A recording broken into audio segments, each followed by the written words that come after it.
Buenos días a todas y a todos.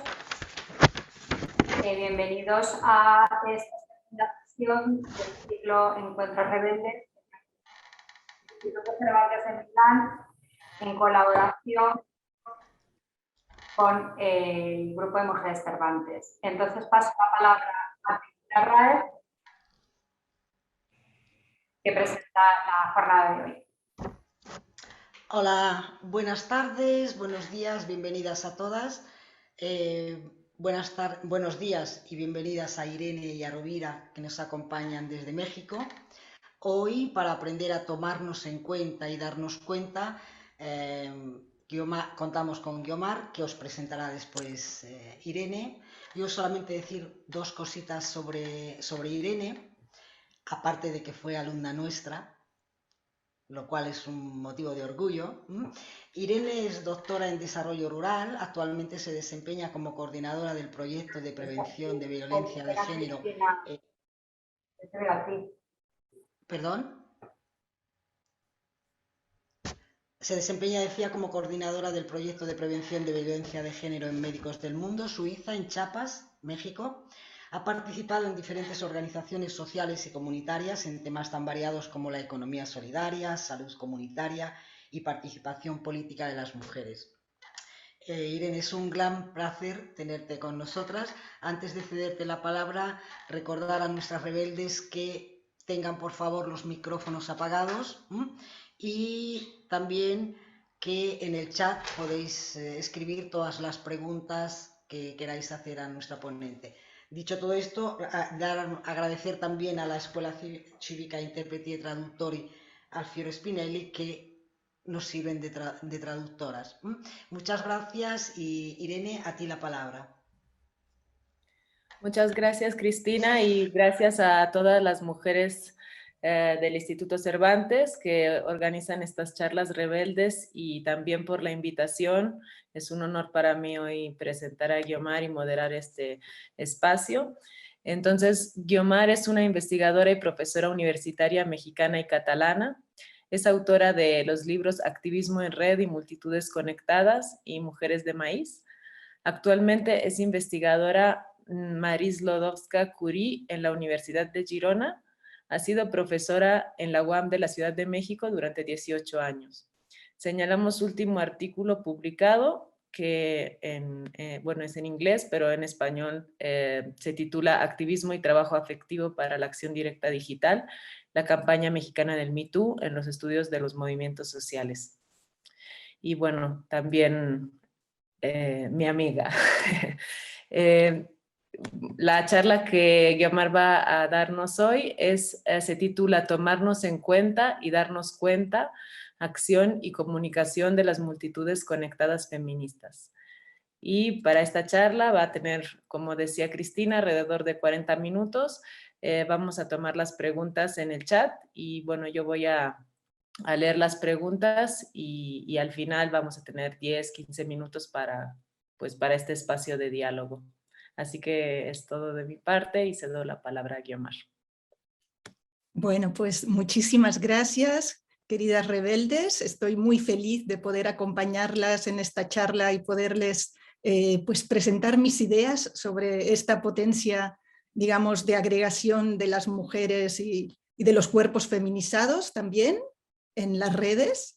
Agradezco muchísimo al Instituto Cervantes, a Ana, a Cristina, a Carmen y a mi queridísima Irene, ¿no? De poder estar juntas en este momento y poder tener la oportunidad de compartir pues eso, las potencias en red que nos articulan. Entonces, como vieron, la presentación de mi charla, de mi plática, tiene un título bastante complejo, ¿no? ¿Qué es eso de tomarnos en cuenta y darnos cuenta? Acción y comunicación de las multitudes conectadas feministas. Bueno, voy a jugar mucho con las palabras, sobre todo de qué es dar cuenta, contar, contarnos, tomar en cuenta, ¿no? Ya van a ver, poquito a poco lo voy a ir desarrollando. Y todo esto parte de la idea de bueno, reflexionar sobre de qué manera el silencio sobre las violencias sexuales y sexistas ha sido impuesto culturalmente.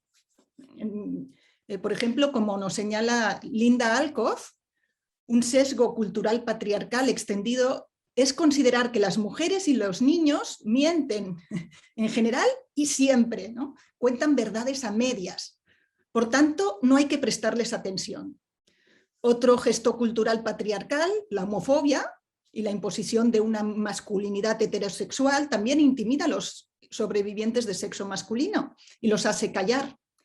Entonces, hacer callar es una prerrogativa del poder para no dejar ver lo que el poder oculta, su ilegitimidad, su violencia.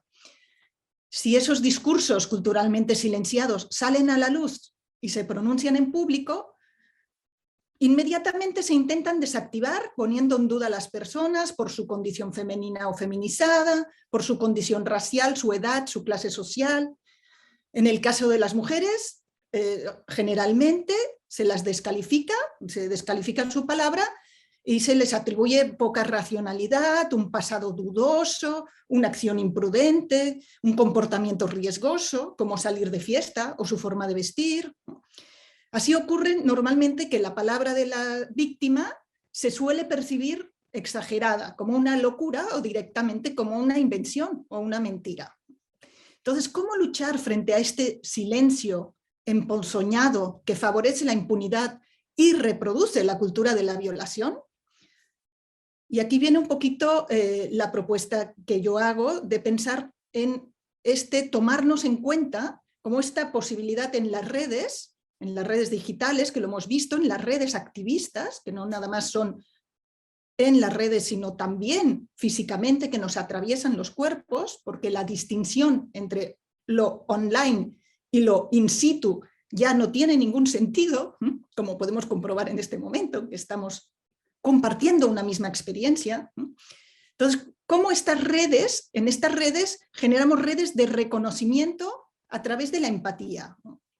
Entonces, en estos tiempos en que la humillación y el desdén se imponen, de repente crear una comunidad o una red de reconocimiento tiene la condición política, fuera de toda continuidad, de ruptura radical, ¿no? Entonces, aquello que las mujeres callaban o decían en voz baja, se ha trasladado al espacio digital. Entonces, la pregunta sería, ¿es lo mismo gritar en voz alta, este hombre, esta persona es un acosador? ¿O decirlo susurrando al oído de una amiga? ¿Es lo mismo decirlo en una sala o en un juzgado o escribirlo en un hashtag en Twitter? El activismo en redes sociales muchas veces inicia con pequeñas redes densamente conectadas que se expanden a públicos más amplios, sumando gente que comparte identidades o experiencias similares. La intensa actividad de las mujeres en redes digitales compartiendo problemas comunes está rompiendo con el lugar tradicionalmente asignado a las mujeres, el espacio privado, un espacio de silencio. Incursionar en la conversación digital ha implicado, de alguna forma, con todos sus matices, entrar en un espacio de comunicación que corresponde a una nueva experiencia de visibilidad política. Entonces, desde una habitación propia conectada, como dice Remedios Safra, se rompe el aislamiento de muchas mujeres que se vinculan en conversaciones en las redes sociales. Y en ese espacio en línea asoma una especie de espacio público sin aura, deficiente por definición, que exhibe y confunde lo íntimo, que no respeta autor ni autoridad, que copia y altera, que se ríe y burla con memes, que es a la vez privatizado por las grandes corporaciones tecnológicas, que es a la vez un medio de producción y producto sometido a algoritmos ocultos. Entonces, la incursión del negocio y de la lógica de guerra en Internet ha supuesto la proliferación, además, de bots, ¿no? Los robots, los trolls, que movidos por intereses económicos y políticos contaminan la posibilidad de la conversación. Sin embargo, las mujeres en las redes, sin necesidad de ser expertas, toman la palabra y sacan a la luz asuntos que no se consideraban relevantes, como el acoso callejero, el racismo, el maltrato obstétrico, la gordofobia, la identidad trans, el amor romántico, las cadenas de cuidados, las migraciones y lo que producen, la violación y el feminicidio, entre otras. Entonces, es importante darnos cuenta que a pesar de la brecha digital y del hecho de que las redes excluyen y aumentan la exclusión, muchísimas mujeres en todo el mundo se han conectado con otras para hablar sin mediación y sin pedir permiso. En este sentido, Internet ha permitido que se rompa un poco con el falogocentrismo, de falo, de logos y de centro, donde solo ellos hablan. Entonces, las conversaciones, estas conversaciones que proliferan, rompen con ese lugar de silencio y acaban poniendo en cuestión los fundamentos del poder. Tanto el poder académico como el de la raza, el de la clase y la norma heterosexual. Se genera un espacio de desidentificación con las subordinaciones impuestas que desarregla el mundo, lo sacude como mínimo. Entonces, frente al necropoder capitalista, este necropoder, este poder de la muerte, de la destrucción, de la guerra, las multitudes de mujeres plantean la apertura de un espacio donde cualquiera puede contar y contarse. Es el espacio de una cuenta de las incontadas, de una puesta en relación de una parte y una ausencia de parte, parafraseando al filósofo Rancière. En estas conversaciones vemos que aparece algo que, por ejemplo, la creadora del hashtag MeToo, la trabajadora social afroamericana Tarana Burke, en 2006 ella fue la primera en lanzar este hashtag MeToo, ella lo llamó empoderamiento a través de la empatía. Este empoderamiento a través de la empatía con otras implica tomar conciencia, implica un darse cuenta de la injusticia, por ejemplo, ¿no? de la discriminación, de la torsión, de la violencia. Y por tanto también el desarrollo de una conciencia feminista. Este darse cuenta implica tomar en cuenta lo que les pasa a otras mujeres, es decir, considerar su palabra como válida y creer que cada una tiene la potestad de narrar su propia experiencia en sus propios términos. A la vez, este tomar en cuenta implica contar, es decir, intentar trazar una narrativa en primera persona que construye a la vez un nosotras, que es un nosotras colaborativo, de muchas voces, no de una sola. No es una síntesis, es una agregación donde cada narración cuenta, es decir, cuenta su propio relato y cuenta en la cuenta de las incontadas, cuenta de número. Para los que están estudiando español, a ver si no se vuelven locos con tanta cuenta. Pero en este contar y contarnos, la fuerza política surge no solo de la individualidad de cada testimonio, sino de su suma, manteniendo su especificidad. El número es lo que acaba haciendo que las múltiples voces sean audibles, porque son muchas, y sean audibles hasta llegar a interrumpir la agenda pública, entrar en los grandes medios de comunicación y entrar también en los hogares, en las discusiones, en las mesas, en las familias. Y ahora quiero compartirles una lámina para que no se haga tan pesado. ¡Ay! No está habilitada. Bueno, puedo hacerlo sin lámina. Entonces ahora, Guiomar, ahora te he habilitado. A ver si puedes ahora. Vale. Bueno, solo es como para no volvernos locas, compartir de esto que les estoy contando, rapidísimo. A ver cómo iba esto. Perdón. Aquí. Entonces, lo que les quería decir es contar con hashtags. ¿No? Contar historias con el signo numeral, el hashtag es un signo numeral, ¿no? Para tomarnos en cuenta y darnos cuenta. Y ahí tengo como varias posibilidades de desarrollar este tomarnos en cuenta y darnos cuenta. Para tomarnos en cuenta unas a las otras, es decir, dar credibilidad y escucharnos. Para darnos cuenta de la opresión patriarcal a partir de la empatía unas con otras. Para contar, en el sentido narrativo, el relato de la experiencia como narración en primera persona. También para llevar la cuenta del volumen y de la iteración de las experiencias individuales.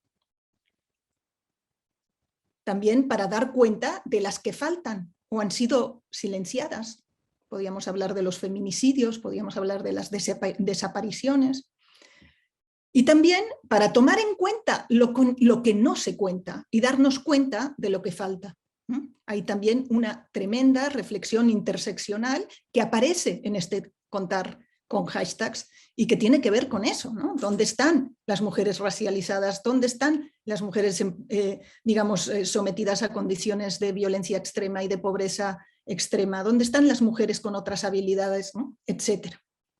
Entonces, a lo largo de la última década, con estas multitudes conectadas de mujeres, ha emergido un vocabulario propio feminista en las redes sociales que ha servido para la movilización alrededor del mundo. Entonces ahora voy a dejar de compartir porque les sigo contando de cuenta y de todo, ¿no? Entonces, los hashtags feministas surgidos en un Twitter feminista, en un Instagram feminista, en un Facebook feminista, así como en los blogs y en todo tipo de páginas y de redes sociales, funcionan como una caja de herramientas para el activismo de las mujeres. Eso me parece interesante, ¿no? O sea, cómo generamos estos hashtags, estos numerales con una terminación, como MeToo, como ni una menos, como ni una más, como cuéntalo, ¿sí? Para poder, digamos, compartir una serie de herramientas para poner en juego pues esta demanda, esta protesta feminista, este activismo de las mujeres.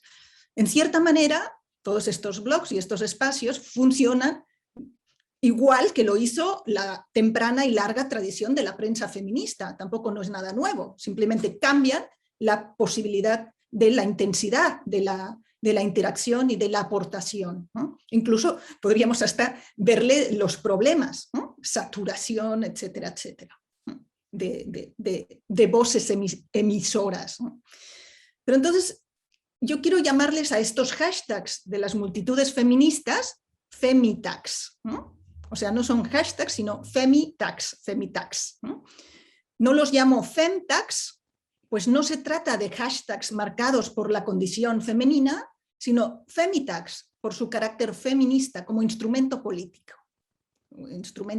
esta caja de herramientas. Entonces, contar y contarnos como acción colectiva con estos hashtags feministas, ¿no? Hace que la palabra prolifere tanto in situ como online, ¿no? En esa dimensión híbrida entre las redes y las calles.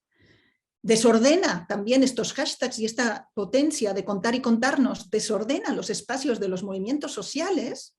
Vemos cómo los movimientos sociales mixtos, como la tesis que les recomiendo a todos de Irene Ragazzini, pues están viéndose sacudidos por la potencia de las mujeres que están poniendo en cuestión lo que está pasando en los espacios y su subordinación, ¿no? y la manera en que se las silencia o se las discrimina. Y a la vez también amplían lo que se conocía como el movimiento feminista, ¿no? Podemos decir que estos hashtags hackean el movimiento feminista y también su reservorio blanco y occidental.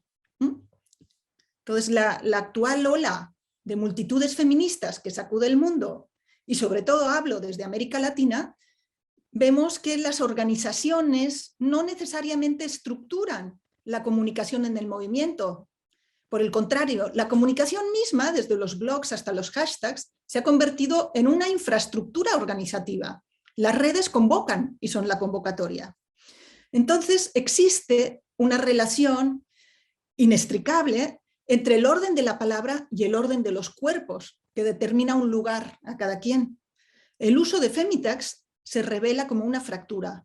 Muestra que las que guardaban silencio de repente pueden hablar y plantean un encuentro violento en la igualdad del logos, podríamos decir, y irrumpen además en el espacio público de las calles. Porque lo que dicen las mujeres ya no solo puede interpretarse como gritos o balbuceos irracionales, sino como un desafío político. A veces, uno de estos hashtags, un femitag, de los que yo hablo, ¿no? esta condición de hashtag feminista, Un femitag, por masividad, por el tamaño mismo que logra aglutinar, salta a la esfera de los medios mainstreams y empuja a la calle a las mujeres y se hace absolutamente audible, ¿no? Entonces, la beligerancia discursiva y performativa de las mujeres en red mueve el lugar donde se captura el sujeto femenino o feminizado en la estructura social, y sus voces producen no solo una argumentación, sino un nuevo escenario. Y ahí su poder de confrontación, simultáneamente en las redes y en las calles. Eso resulta, en el fondo, en un enfrentamiento de mundos. El mundo que tenemos y el mundo que podría ser. La hegemonía y la contrahegemonía en despliegue. Y ahí vemos cómo también esta potencia feminista pone en el centro la defensa de la vida contra un sistema global de violencia y de expulsión. Por eso lo que emerge, o lo que puede emerger, es la posibilidad de un cambio civilizatorio. Bueno, entonces ahora les voy a compartir otra lámina, los hashtags que se vuelven femitags.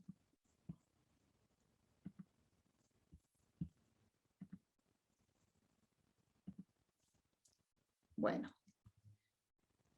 entonces aquí tenemos esto que les decía, ¿no? Los hashtags de las multitudes conectadas feministas. Ahí vemos que, cómo funcionan, qué poder tienen los hashtags. Los hashtags son elementos de condensación semántica, porque comprimen en el mínimo de palabras su sentido y son rápidamente reconocibles en un contexto determinado, siempre en un contexto, ¿no? Los hashtags a la vez son elementos de indexación. No solo son términos de búsqueda, o sea que los puedes buscar googleándolos o digamos en cualquier buscador, sino que son macromarcos de sentido, construyen sentidos colaborativos además. Por tanto, la indexación es a la vez un proceso archivístico y semiótico. Permite enmarcar un mensaje en un marco de sentido y permite que tú puedas articular tu propio mensaje también en ese marco o buscar y rastrear. A la vez los hashtags son traducibles y extensibles a nivel transnacional y se ponen en juego en distintos contextos. Entonces, algunos hashtags pueden ser la convocatoria a una acción o una marcha, la discusión pública sobre un tema, la documentación de una convocatoria, a la vez que estás en las calles estás documentando o el activismo se documenta a través también de vincularlo a estos índices, a estos hashtags. También son espacios para la reflexividad sobre lo ocurrido en una movilización o en una campaña. También son la instancia para aprender o enseñar conceptos, ¿no? Esta función pedagógica de los feminismos actuales que vemos, ¿no? que alimentan las redes con montones de contenidos donde podemos encontrar materiales para discutir cualquier tipo de temas. A la vez también el hashtag puede ser el lugar donde narrar la propia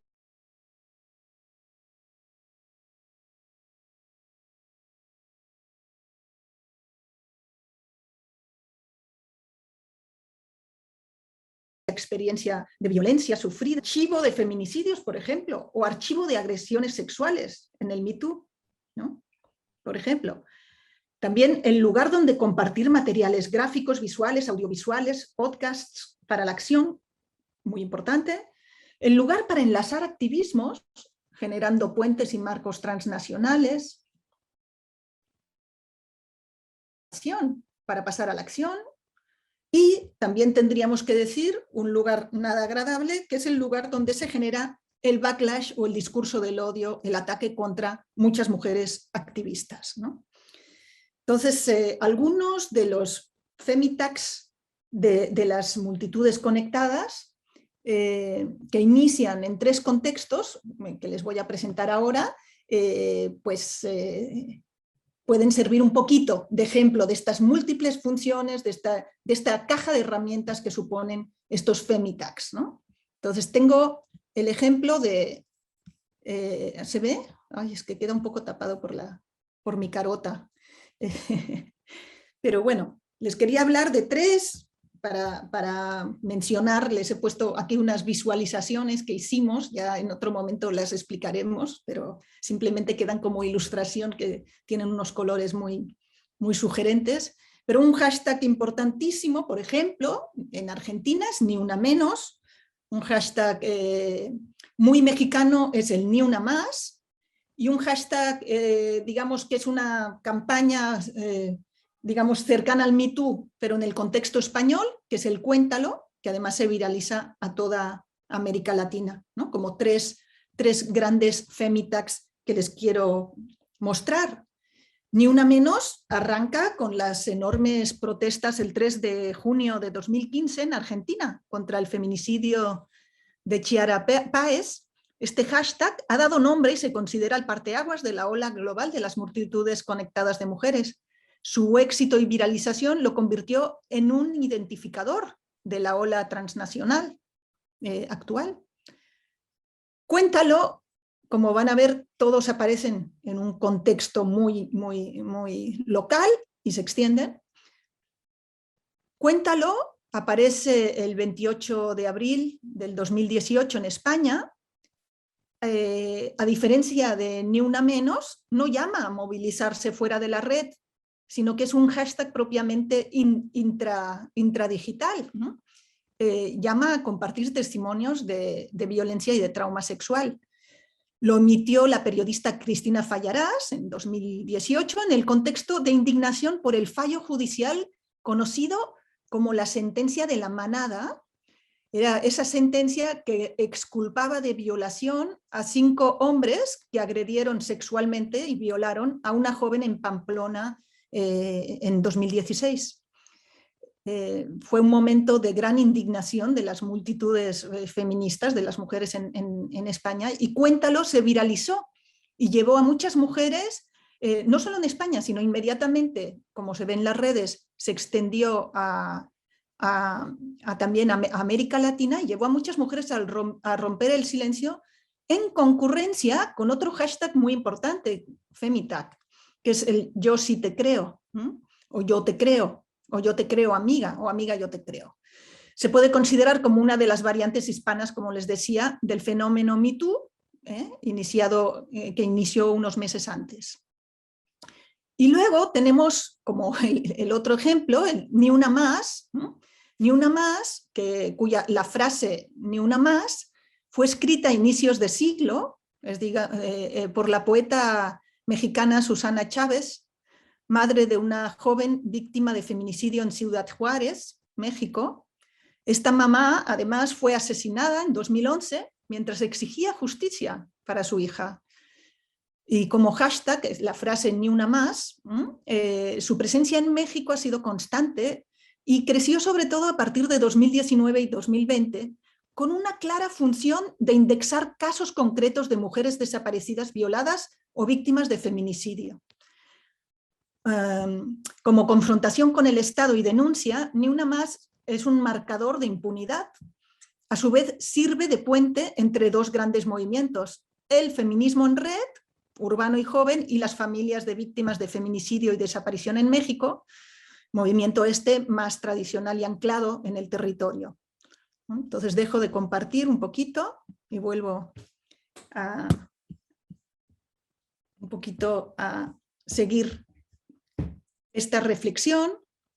Entonces, lo que es importante es también señalar que estos femitags aparecen, no nada más estoy hablando de Twitter, no nada más estoy hablando de Facebook o de Instagram. Además, son listas de correos, grupos de WhatsApp, grupos de Telegram, han sido coreados en manifestaciones, han sido pintados en carteles, se han expuesto en pancartas, en gráfica en general, ¿no? Entonces, no hay que perder de vista que este activismo, esta ola feminista, es multiplataforma y recurre a todas las formas de comunicación de forma simultánea. Y vemos ahí también un gran poder de autorrepresentación también y de potencia también de las que no están contadas, ¿no? De estas mujeres que quedan excluidas de estos discursos muchas veces, digamos, muy centralizados en las mujeres urbanas y las mujeres, digamos, alfabetizadas y con capacidad de acceso a la tecnología. Entonces, un poquito para ir cerrando, podríamos decir que lo que yo quiero plantearles es que el feminismo, digamos, o una gran parte de esta potencia, de esta ola feminista, se articula a partir de femitags que generan conversaciones, que son conversaciones transnacionales. Les puse las láminas para que vieran un poco cómo se viralizan, cómo se contagian, cómo se extienden muchísimo más allá de incluso de su propia lengua, ¿no? Entonces son traducidos o son adaptados en otros contextos. Yo he agarrado hashtags, digamos, del espacio hispanoparlante, pero podemos ver que ni una menos, en Italia hay un montón de colectivas, ¿eh? Y así podríamos ver en muchos lugares del mundo. O sea, no son exclusivos de un lugar, a pesar de que sí surgen en un contexto y en una coyuntura concreta, ¿eh? Entonces, el feminismo se articula a partir de estos femitags que generan conversaciones transnacionales, ¿eh? Y que construyen también la posibilidad de una agenda compartida, ¿eh? Aparecen también entonces constelaciones performativas, ¿no? Que se replican, se adaptan, se remixtean o se bifurcan en las redes y en las calles. Entonces, los hashtags constituyen una caja de herramientas compartida para este hazlo tú misma de la protesta, este do it yourself, do it together, que dicen las hack feministas, para la protesta. Entonces, en cierta manera, son una caja de herramientas. Los hashtags se viralizan en un territorio, pero luego reverberan en otros contextos. Entonces podemos decir que las campañas arrancan en eventos muy puntuales y a veces también pueden partir de nodos de gran influencia, de especial influencia. Por ejemplo, las primeras en usar el hashtag Ni Una Menos eran un grupo de periodistas argentinas con una fuerte influencia en redes, ¿no? Y lo hicieron para convocar a la marcha de junio de 2015, ¿no? Y a la vez ellas mismas recurrieron a personalidades de la farándula y del mundo político conocidas, pidiendo que se tomaran una foto con el hashtag Ni Una Menos, a fin de extender la convocatoria, ¿no? Digamos, y sí, por supuesto, tuvieron un enorme éxito. También en Cuéntalo parte de una persona, en este caso concreto, ¿no? Es la periodista Cristina Fallarás, que en ese momento tenía 60.000 seguidores en Twitter y los usó para interpelar a sus más cercanos y difundir los nuevos testimonios que iban ocurriendo sobre las experiencias de violencia sexual en el contexto, además, español, en este fallo judicial que negaba la veracidad de la palabra de la víctima. La mujer, la joven violada en Pamplona, dio su testimonio y no fue creída ante el aparato de justicia. Entonces aparece este Cuéntalo con mucha fuerza y este Cuéntalo de Cristina Fallarás, que inicia con ella, se viraliza y deviene completamente una constelación performativa, ¿no? De denuncias. En el caso del hashtag Ni Una Más, es menor esta presencia de nodos de especial influencia iniciales, ¿no? Podemos decir que Ni Una Más es un hashtag mucho más constante, ¿no? Podemos decir también que Ni Una Menos es una variante de este inicial Ni Una Más, de la mamá asesinada buscando a su hija, buscando justicia para su hija, y muestra que Ni Una Más muestra la participación de gente que no hace un uso tan intensivo de las redes sociales, pero que de repente usan ese hashtag para un caso concreto, que les es cercano. Eso es interesante porque lo hemos podido ver en el análisis de redes, ¿no? Entonces, como les decía, esa función de indexar, ¿no? Desaparición, feminicidio, violación, ¿no? Entonces, indexas con un hashtag. Y lo que también hemos podido comprobar, y hablo de Jordi Morales y Gras, que me ha ayudado con la parte de las visualizaciones y de las redes, ¿no? Es que los 3 femitags estos de los que les estoy hablando son altamente fragmentarios, no hay esos liderazgos, sino más bien los liderazgos se diluyen y acaban siendo nubes de participación, de hashtags y de gente participando, gente contando. Entonces, la recurrencia, por ejemplo, de Ni Una Menos, desde 2015 hasta hoy. No solo ha enlazado movilizaciones contra los feminicidios, sino también ha sido el paraguas de las multitudes feministas, indexando nuevos repertorios y nuevas acciones, entre ellas la Huelga Internacional de Mujeres, convocada para el 8 de marzo en 2017 y luego también, ¿no?, los siguientes años, ¿no?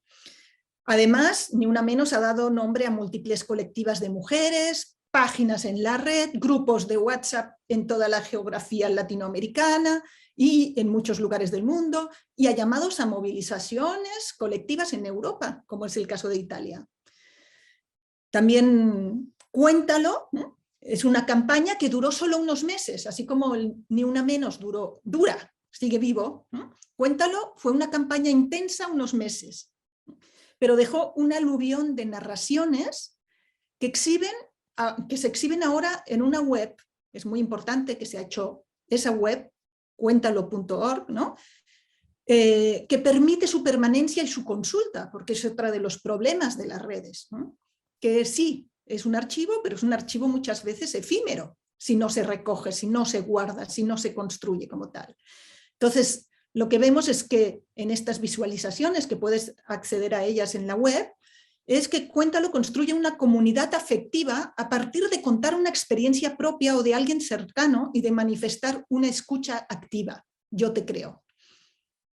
Romper el silencio y activar la escucha son acciones complementarias que llevan al reconocimiento de un problema común. Entonces, Cuéntalo, como el hashtag global #MeToo, levanta un catálogo de violencias experimentadas por las mujeres necesario para un proyecto feminista colectivo, en el sentido mismo en que lo diría Sara Ahmed, ¿no? Dice, el proyecto consiste en la creación de un espacio virtual en el que podemos insertar nuestras propias experiencias individuales de violencia y sexismo, ¿no?, para que mostremos lo que sabemos, que esto o aquel incidente no es aislado, sino parte de una serie de eventos. Es un problema estructural. Entonces, tanto Ni Una Menos como Ni Una Más invocan, como les decía, el poema de Susana Chávez, la madre que fue asesinada en Ciudad Juárez, en México, ¿no? Las argentinas, al usar Ni Una Menos, lo hacían recordando los versos, invocando esa poeta mexicana, tal como lo expresaron en una maratón de lectura, ¿no?, en junio del 2015, antes de la utilización del hashtag como tal para la convocatoria. La adaptación semántica del poema de Ciudad Juárez señala algo interesante, una nueva clave propia de las multitudes feministas, que es que hace énfasis en la comunidad viva. Ni una menos entre las que estamos vivas, ¿no?, mientras que Ni Una Más refiere a las asesinadas, ¿no? Entonces, cabe señalar que otro hashtag importante, otro femitag importante, que nos acompaña y que acompaña estos otros de Ni Una Menos y Ni Una Más, es Nos Queremos Vivas o Vivas Nos Queremos, ¿no? Entonces, como ya he dicho, las multitudes conectadas, ¿no?, feministas, surgen y denuncian la forma extrema de violencia que son los feminicidios. En los tres casos que hemos mostrado ahora, ¿no?, tanto Cuéntalo como Ni Una Más, Ni Una Menos, o sea, lo que acaban mostrando es el problema brutal del asesinato de mujeres por su condición de mujeres. Ni Una Más y Ni Una Menos son claramente fruto de feminicidios concretos, pero también Cuéntalo, porque Cuéntalo teje un amplio marco de continuidad entre la violencia sexual y el asesinato, ¿no? Su archivo contiene 5.000 tweets sobre feminicidios, ¿no?, muchos de ellos dando voz a las muertas, en un ejercicio muy, muy inquietante. Lo cuento yo porque ella ya no lo puede contar, ¿no? Entonces, es así que con este contar y contarnos en hashtags, en femitags, se denuncia una violencia patriarcal que es feminicida y que tiene que ver con una historia política, económica y militar perfectamente rastreable, diría Jules Falquet, en un problema sistémico de la globalización neoliberal que busca paralizar la potencia transformadora de las mujeres y de la gente, ¿no? Por eso las multitudes feministas son un fallo en el sistema, un hack, ¿no? de hacker. Contra el terror y contra la guerra, la acción colectiva. Con un ya basta que trasciende fronteras, poniendo la defensa de la vida en el centro y desenmascarando todas estas formas del necropoder. Y un poquito aquí lo dejaría. Muchas gracias. Muchísimas gracias, Guiomar. No sé si hay preguntas, las pueden ir escribiendo en el chat y las voy a leer. También comentarios, bueno, mientras se animan. Yo tengo un par. Bueno, un tema que me salta a la hora de escucharte es, y un poco espejeándolo con lo que contaste con mi experiencia, es si nos pudiera decir algo sobre la relación entre esta acción performativa en redes y de denuncia y los procesos de justicia, porque digamos reales, ¿no? Encarnados, no sé cómo, o también virtuales, no sé si hay ejemplos de eso, porque siempre hay una, como dices, ¿no? Ya no tiene sentido hacer esa separación, estamos en los dos espacios, pero también a cada denuncia después corresponden consecuencias y procesos de justicia, a veces fuera del Estado, a veces adentro del Estado. Pero bueno, en mi experiencia he visto como casos en donde esa relación entre lo que se hace en redes y el proceso de reparación, si queremos llamarlo así, se va muy bien junto y otras veces en donde como ¿no? Entonces, bueno, si quisieras como decir algo sobre esa relación entre justicia y acción en redes. Sí, muchas gracias, Irene. Sí, me parece una de las cuestiones fundamentales que acaban surgiendo, ¿no? En esta, digamos, estas formas de acción desbordadas, porque lo que me parece bien importante señalar, y he intentado señalar, es que se abren un tipo de espacio completamente, digamos, contaminado, confuso también, híbrido y peligroso, ¿no? Y en cierta manera los femitags sirven como acción directa, en ese sentido acción directa en algunos casos digital, ¿no? O sea, saltándose completamente las instancias del Estado para denunciar, ¿no? Porque, por ejemplo, en el caso del Cuéntalo del Me Too, ¿no? Que digamos que son estos momentos de disclosure, ¿no? De abrir y romper el silencio, las mujeres que denuncian y las personas que denuncian y rompen el silencio se enfrentan a consecuencias imprevisibles, tienen la calidad de lo político. Un hashtag puede ser visto por 1 millón de personas o más. Algunos hashtags han sido... Entonces adquiere una dimensión brutal, ¿no? Y completamente imprevisible, o sea, en esa condición política que Hannah Arendt define también como irreversible e imprevisible, ¿no? O sea, como definición también de que son acción política, ¿no? Entonces, ha llevado a plantearse muchas veces si lo que buscan las personas que rompen el silencio con estos hashtags es buscar justicia en términos legales, o lo que buscan es exhibir, ¿no? Un problema y la necesidad de exponer ese problema y agregarlo al problema de otras, sentir esta especie de corporalidad compartida y mostrar el problema estructural. Es bien interesante cómo además el uso de estos hashtags ha cuestionado incluso el tema de la justicia. ¿Qué justicia queremos? ¿No? ¿Queremos una justicia que meta a todos los hombres en la cárcel? O sea, todos los hombres heterosexuales y yo qué sé, y todas las figuras masculinizadas de poder, ¿no? Pues no, ¿no? Digamos, ha habido mucha reflexión sobre el punitivismo, precisamente, ¿no? A partir del uso de estos espacios y de estas formas de contar y contarnos. Y también ha hecho pensar y reflexionar sobre cómo acompañar, cómo esto no puede ser un proceso individual, ¿no? Necesita un acompañamiento.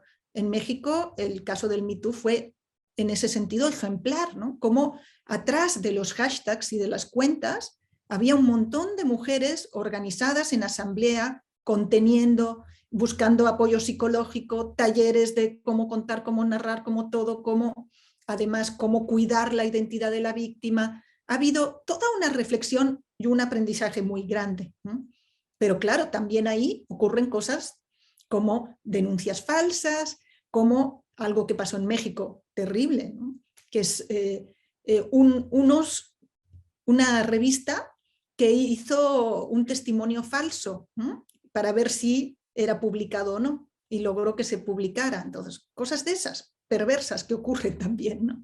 Entonces, y el daño que se hace es mucho, ¿no? Es mucho también, ¿no? En todos los sentidos. Entonces es como un tipo de acción con muchas consecuencias, muy imprevista, como acción directa. La acción directa tiene muchas veces esa capacidad de abrir un problema y no necesariamente de solucionarlo, ni mucho menos, pero sí abrir la caja de Pandora y contagiar también la potencia y hacer que otras mujeres puedan encontrar y reconocer lo que han vivido, ¿eh? Incluso las que no se animan a escribir, las que sí deciden dar credibilidad a la palabra de la víctima, a pesar de que, por supuesto, habrá muchos niveles de denuncia, cosas que pueden ser, yo qué sé, un fallo en una relación amorosa y otra puede ser una violación, cómo son comparables, ¿no? Digamos, como decían las mexicanas, el Me Too en México, por ejemplo, decían, no es un aparato de justicia, es una herramienta política, es una arma de guerra, casi que decían, ¿no? Entonces... Gracias, muchas gracias, Guiomar. Voy a leer un poco de los dos comentarios que se escribieron aquí en el chat. El primero de Cecilia dice, mi temor es que los colectivos feministas sean de defensa y quien no se siente atacada en su experiencia, aunque se solidariza, no se implica. Y el segundo de Ana Karin López. Muchas gracias, Guiomar. Creo que tu conferencia se complementa muy bien con la de Vera Gueno, ya que ella hablaba de cómo las mujeres se expresan a través de las redes sin filtros, fuera de los canales mainstream, mujeres en red. Y tú has hablado más de las redes de mujeres. Nos encantan estos ejemplos positivos en este marco tan poco positivo en otros aspectos. Muchas gracias otra vez. En Italia hay un hashtag que es tutta colpa mía, toda mi culpa, que ha recogido muchos testimonios de mujeres sobre todo, pero no solo, también de hombres heterosexuales, homosexuales, trans. Muy terribles, pero muy importantes.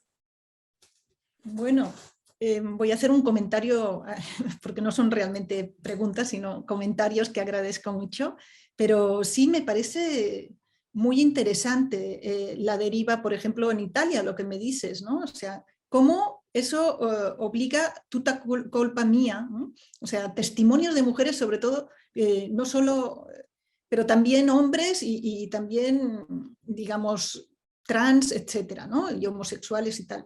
Lo que vemos es, de repente, una capacidad de contar y contarnos y tomarnos en cuenta, que era un poquito, ¿no? Que implica también una toma de conciencia de también tu propia experiencia bien interesante, ¿no? O sea, mucha gente reflexiona sobre su propia experiencia de acoso, de violencia, etcétera, a partir de tener materiales culturales para la autorreflexividad, ¿no? Porque no los hemos tenido. La historia, la cuenta, ha sido hecha por hombres y, digamos, no tenemos, digamos, tampoco los relatos que nos permitan encontrar otro tipo de sensibilidades, otro tipo de experiencias. Y hoy en día lo que vemos es, en esta proliferación de experiencias, la capacidad de espejearnos unas con otras, unos con otros, unes con otros, y además de ampliar ese tomar en cuenta, que me parece también fundamental. En París, en Francia, por ejemplo, el Me Too, que fue tan cuestionado aquí por las francesas que decían que, bueno, por las 100 intelectuales francesas y bueno, a la cabeza Catherine Deneuve, que decían y defendían el derecho a importunar, ¿no? Pero aquí el Me Too derivó en el Me Too Incest, contra el incesto. Entonces empezaron a aparecer una serie de testimonios sobre el incesto que ya pusieron digamos, en juego qué pasa en la sociedad, en el espacio intrafamiliar, con niños, niñas, niñes. Entonces me parece muy importante porque si se fijan, las derivas son múltiples en cada lugar de estos procesos de agregación y de digamos, de contar, ¿no? Entonces, respecto al temor de Cecilia, por supuesto, pero me parece que por supuesto es terrible que tengamos que estarnos defendiendo de la violencia, que tengamos que estar reaccionando al feminicidio, pero y que no podamos estar construyendo el mundo nuevo, digamos, directamente. Pero yo sí creo que hay una calidad performativa de esta acción política, ¿no? Que es una política prefigurativa, no es tanto una política con un programa y una serie de ideologías o de puntos a cumplir, sino es una forma de la política que se hace en el momento mismo de distribuir también las palabras, de distribuir las voces, de dar posibilidad de cabida a toda, digamos, a toda esa ausencia de voz, ¿no? Que siempre además aumenta, porque hay un problema brutal de las distintas imbricaciones de las relaciones sociales de poder, ¿no? De clase, de género, de raza, de todo tipo, ¿no? Además, y esas aparecen ahí, ¿no? Entonces, me parece importante que en esa pequeña participación hay una politización feminista. Muchas mujeres jóvenes primero hicieron su hashtag mi primer acoso o leyeron el Me Too de sus amigas y luego se hicieron feministas. Quiero decir, no podemos decir que sea slacktivismo, ¿no? Que simplemente sea una postura muy cómoda que no lleva a la gente a movilizarse. Yo sinceramente creo que son formas distintas de participación, de agregación y, digamos, de iniciar a tomarse en cuenta y a llevar la cuenta, ¿no? Como decía, ¿no? De tomar conciencia también, ¿no? De las violencias, de la historia de una misma, de ver lo que le pasa a las otras, de poder reflejar, ¿no? No sé si he respondido mucho. Muchas gracias. Sí, creo que sí. Cecilia comenta también, ha abierto una caja de Pandora, es verdad, ha producido una pequeña revolución, va cambiando la percepción de lo que es dignidad femenina, pero veo que también el patriarcado se ha inmunizado, entre comillas. Ay, Cecilia, qué terrible. Pero vamos a persistir y a perseverar. O sea, no nos queda de otra, es la vida. O sea, no hay de otra, ¿no? Que seguir. Y Clementina dice, su pregunta es, ¿qué opinas del hecho que muchas veces asistimos a una grave falta de empatía por parte de otras mujeres hacia las víctimas que buscan su propia voz en las redes? Bueno, pues yo creo que, como decía, que son espacios muy, muy mixtos, muy difíciles. Muchas veces una voz que es importante no es considerada, no es audible. Es bien interesante pensar algo que es la factibilidad del eco. ¿Cuándo hay eco a una denuncia? Y eso es, digamos, cuando hay digamos, terreno sembrado para que una voz de repente sea audible, ¿no? Y cómo a veces no estamos todavía o no estamos preparadas para escuchar, ¿no? Digamos, una exclusión que no es la que hemos pensado antes. O sea, digamos, es importante pensar qué voces son las que somos capaces de ver, ¿no? Y de escuchar. Por ejemplo, o sea, y eso es también un problema cultural y generacional, ¿no? A mi generación y las más mayores, de repente, cosas que para las muy jóvenes son directamente comprensibles, directamente empáticas, de repente nos causan un yuyu que necesitamos digerirlas y pensarlas y luego decir, wow, ¿no? Digamos, quizá yo también puedo empatizar con esto, puedo entender ese daño, puedo también acompañar esto, ¿no? No sé, entonces me parece que hay una diversidad tan brutal, ¿no? y un daño tan bestia que también cargamos todas y todes y todos, ¿no? Que nadie está fuera de esta estructura, digamos, de la cultura patriarcal de agresión y de violencia sexual y sexista. Muchas gracias. No sé si hay algún comentario más. Ahí en el chat ya no hay más preguntas. También se nos va acabando el tiempo. O no sé cómo ves, Cristina, ¿hay tiempo para, o Ana, algún comentario más o vamos cerrando? Vamos cerrando. Muchísimas gracias. Aquí también dicen muchísimas gracias a todas en sus lugares por el tiempo compartido y también por, bueno, las organizadoras, Guiomar. Gracias Paso a la ti. palabra a Cristina, o a quien va a cerrar, ¿no? Sí, no, gracias a ti, Irene, gracias a todas las asistentes y nada más, recordaros que la próxima cita es el 31 de marzo a las 6, siempre al mismo horario, y será con Pilar Albarracín, que es una artista estupenda, que hablaré de la magia de adoptar todas las formas. Y nada más, que gracias y mucha fuerza. Muchísimas gracias por escucharme y por invitarme y por tener la paciencia de escuchar y de participar. Gracias. Gracias.